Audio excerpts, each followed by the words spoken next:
Sebelumnya, assalamualaikum warahmatullahi wabarakatuh. Sebelumnya di sini saya akan melakukan resume materi sinyal dan sistem yang saya dapatkan selama 1 semester kemarin. Mungkin, langsung saja, izin memperkenalkan diri, nama saya Arif Asidik dengan NIM 2312055 dari kelas 3A Sistem Telekomunikasi. Mungkin, materi yang saya dapatkan pertama itu terkait sinyal gitu dan sampling. Nah, yang pertama tuh, apa itu sinyal? Sinyal adalah fungsi matematis dari satu atau lebih variabel bebas yang merepresentasikan besaran fisis yang berubah terhadap waktu, ruang, atau variabel lainnya. Dalam domain waktu, sinyal dibedakan menjadi dua, yakni sinyal waktu kontinu dan sinyal waktu diskrit. Nah, yang pertama tuh ada sinyal waktu diskrit. Yang pertama tuh mohon maaf ada sinyal waktu kontinu. Nah, apa sih sinyal waktu kontinu? Sinyal waktu kontinu adalah fungsi matematis yang terdefinisi untuk setiap nilai waktu dalam suatu interval kontinu, yang mana sinyal dihasilkan terus-menerus bervariasi terhadap waktu. Mungkin ini contoh grafiknya. Lalu, ada sinyal waktu diskrit. Nah, untuk sinyal waktu diskrit tersendiri adalah sinyal yang hanya memiliki nilai pada waktu tertentu atau diskrit.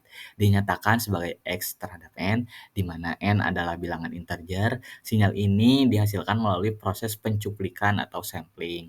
Dari sinyal kontinu ini atau XT, proses sampling mengubah sinyal analog menjadi sinyal diskrit dengan syarat penting, yaitu syarat Nyquist. Nah, Nyquist itu apa? Fs lebih besar daripada 2 V, di mana Fs adalah frekuensi sampling dan V adalah frekuensi sinyal informasi. Jika syarat ini tidak terpenuhi, akan terjadi fenomena aliasing, yaitu distorsi akibat sinyal frekuensi yang terlalu rendah, sinyal frekuensi sampling yang terlalu rendah. Mungkin ini untuk contoh sinyal waktu diskrit ya. Untuk, grafiknya. Lalu ada, frekuensi sampling. Nah, frekuensi sampling adalah jumlah sampel per detik yang diambil dari sinyal analog untuk diubah menjadi sinyal digital seperti yang saya jelaskan tadi. Dan untuk satuannya tersendiri dari, frekuensi sampling sendiri adalah hertz.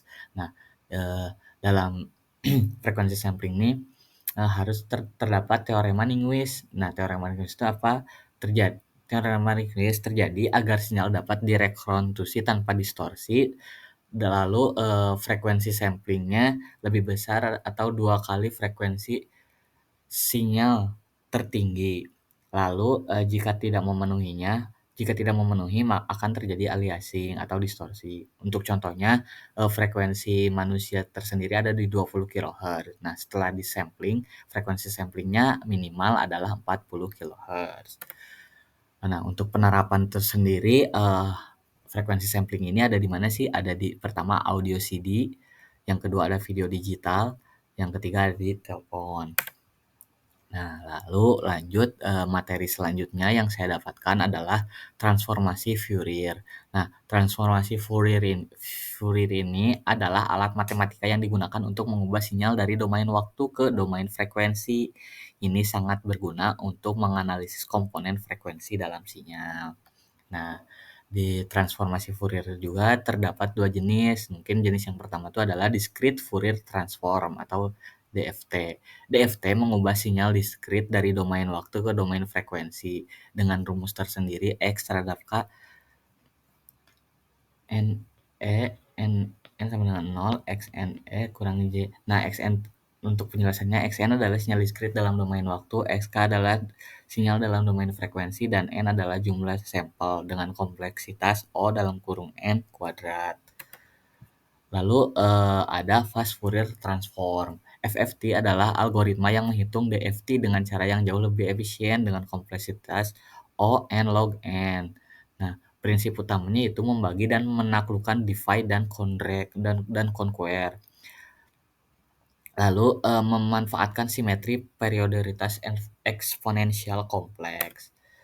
Nah, lalu, materi yang saya dapatkan selanjutnya yaitu adalah operasi dasar sinyal, di mana terdapat 4 operasi dasar sinyal yang saya pelajari, yaitu pelemahan, penguatan, pergeseran, penjumlahan, perkalian. Mungkin yang pertama ada pelemahan atau atenuasi. Proses pelemahan atau penurunan amplitudo atau kuat sinyal saat sinyal tersebut melewati suatu medium transmisi atau jalur komunikasi. Pelemahan ini terjadi ketika sinyal sudah dalam suatu kanal. Nah, mungkin, inilah, contoh grafik dari atenuasi tersendiri gitu. Lalu yang kedua ada, penguatan atau proses, amplifikasi.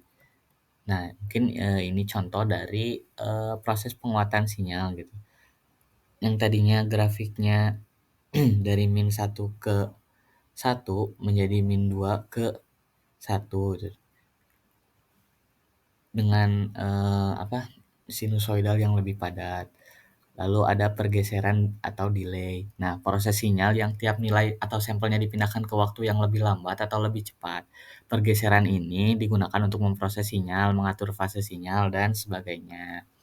Nah, mungkin ini contoh dari, grafik, pergeseran sinyal, di mana titik mulainya bergeser dari awalnya dari titik 0 berubah menjadi titik 0,2.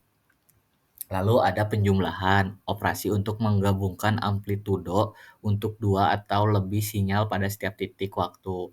Proses ini pun dapat dilakukan dalam domain frekuensi setelah sinyal diubah menjadi representasi frekuensi dengan adanya konsep transformasi Fourier. Mungkin, ini untuk, grafik penjumlahan.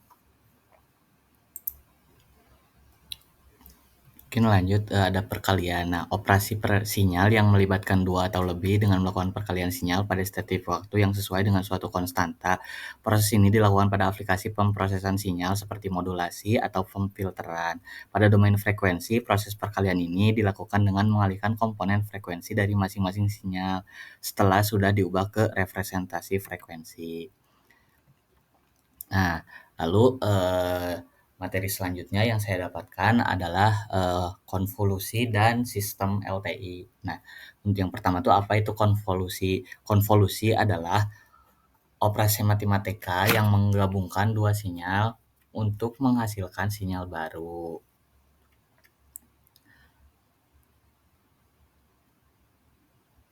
Nah, mungkin di sini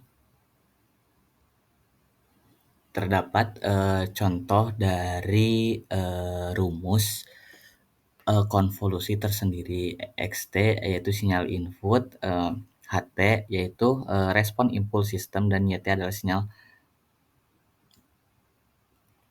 output. Nah, apa itu sistem LTI? Yang pertama tuh ada linearitas, yaitu respon terhadap kombinasi sinyal adalah kombinasi linear dari respon terhadap masing-masing sinyal. Lalu yang kedua ada tim invariance, yaitu karakteristik sistem tidak berubah terhadap pergeseran waktu. Lalu, dapat sepenuhnya dijelaskan dengan respon impuls atau HT. Nah, respon impuls tersendiri, eee, adalah keluaran sistem ketika inputnya berupa sinyal unit impuls. Nah, dengan karakteristik menentukan bagaimana pemrosesan sinyal input dan outputnya untuk sinyal apapun. Nah, respon impuls adalah keluaran sistem ketika inputnya berupa sinyal input atau sinyal unit impuls atau delta fungsi dengan memenuhi respon impuls. Kita dapat menentukan bagaimana sistem akan merespon input lainnya melalui operasi konvolusi. Lalu, apa itu sistem LTI? Nah, mungkin ini sudah dijelaskan ya tadi. Nah, lalu ada pengertian sistem LTI. Sistem yaitu entitas yang memproses sinyal, input menjadi output. Linear adalah output yang bersifat proporsional terhadap input. Lalu ada tim invarian, karakteristik sistem yang tidak berubah seiring waktu. Contohnya adalah jika Y dalam kurung T sama dengan T XT, maka linearitas TAX1 dalam kurung T ditambah BX2 dalam kurung T sama dengan AY1 T plus BY2 T. Time invariance-nya jika input bergeser XT X dalam kurung T dikurangi T0, maka output bergeser dari Y dalam kurung T dikurangi T0. Nah, mungkin karakteristik dari LTI, respon impulsnya H dalam kurung H dalam kurung T, output sistem ketika impulsnya adalah impuls delta per T menggambarkan seluruh karakteristik sistem. Yang kedua ada stabilitas dan kausalitas. Stabil jika output terbatas untuk input terbatas, kausal jika output hanya bergantung pada input saat ini dan masa lalu. Lalu yang ketiga ada superposisi respon sistem untuk kombinasi sinyal dapat dihitung dari respon masing-masing sinyal secara individu. Mungkin sekian yang dapat saya sampaikan, kurang lebihnya mohon dimaafkan. Wabillahi taufiq wal hidayah. Wassalamualaikum warahmatullahi wabarakatuh.